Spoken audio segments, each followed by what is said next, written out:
దేహం నేను అనుకున్న వాడికి బంధం ఉంది, మోక్షం ఉంది. దేహాన్ని తీసి పక్కన పెడితే నీకు పుట్టుక లేదు, చావు లేదు,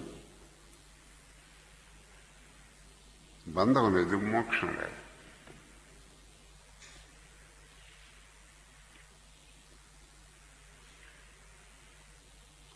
మనం ఏదైతే నేను వ్యవహరిస్తూ ఉంటాం రోజున, ఈ నేనెవరో మనకు ప్రశ్నించుకునే అలవాటు ఇంకా రాలేదు. కనిపించిన వాళ్ళ మీరెవరు. ఇతరుల గురించి మనం బాగట్ట సంపాదిస్తాం, కానీ ఈ నేను గురించి సమాచారం మనకు తెలియదు. ఇది అజ్ఞానానికి పరాకాష్ట, అవిద్యకి పరాకాష్ట. అందరినీ నువ్వెవరు అని అడుగుతాం. ఇలా తిరుగుతూ ఉంటాం, నదుల్లో స్నానాలు చేస్తూ ఉంటాం, ప్రయాణాలు చేస్తూ ఉంటాం, పాఠాలు చదువుకుంటాం. ఈ తిరిగేది ఎవరు? పాఠాలు చదివేది ఎవరు? స్నానాలు చేసేది ఎవరు?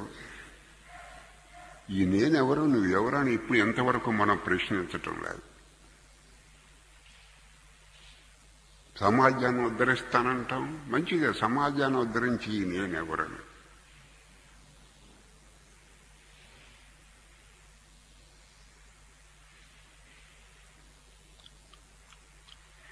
ఏదైతే మనం నేను అని అంటున్నామో, దేహం నేనని అనదు. లోపల జీవుడు అనండి, మనస్సు అనండి, దానికి మీ ఇష్టం వచ్చిన పేరు పెట్టండి. దేహం మటుకు నేను అనదు. దేహానికి నేననే శక్తి ఉంటే ఎవరో శ్మశానానికి వెళ్ళరు, అందరూ ఇంటికి తిరిగి వచ్చేస్తారు. ఈ దేహం లోపల ఏదో ఉంది. మనస్సు అనండి, జీవుడు అనండి, ఇంకోటి జీవాంశ అనండి, ఇంకోటి ఏదో ఉంది, చైతన్యం తాలూకు ఏదో ఉంది. అది నేను అంటాను. ఏదైతే మనం నేను అంటున్నామో, ఈ దేహగతమైనది, మనోగతమైనది, ఇంద్రియగతమైనది, ఇది సత్యము కాదు. దేహం ఎంత నిజము, లోకం ఎంత నిజము, పుణ్యపాపాలు ఎంత నిజము, స్వర్గ నరకాలు ఎంత నిజము, మన వ్యవహారిక ప్రపంచం ఎంత నిజము, మనం అనుకునే నేను కూడా అంతే నిజం.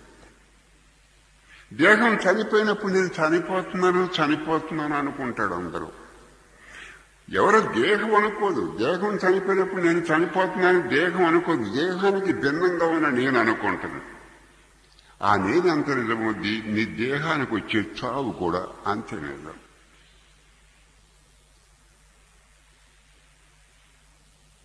ఎవరైతే ఈ దేహం నేను ఏదైతే మనకు నేనుగా వ్యక్తం అవుతుందో ఇది అసత్యం.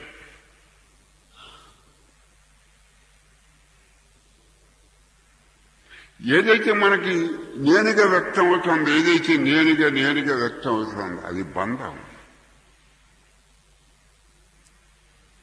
ఏదైతే మన లోపల నుంచి నేనుగా వ్యక్తం అవుతుందో అది అజ్ఞానం.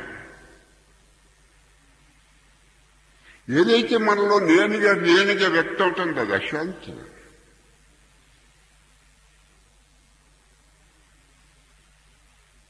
ఈ నేనులోంచి ఈ నేనుకి ఏదైతే మనలో నేనుగా వ్యక్తం అవుతుందో ఆ నేను ప్రశ్నించుకోగా ఇతరులు నువ్వెవడని అడగటం మానేసి ఈ నేనెవడని తను ప్రశ్నించుకోగా అది ఎక్కడి నుంచి ఉదయిస్తుందో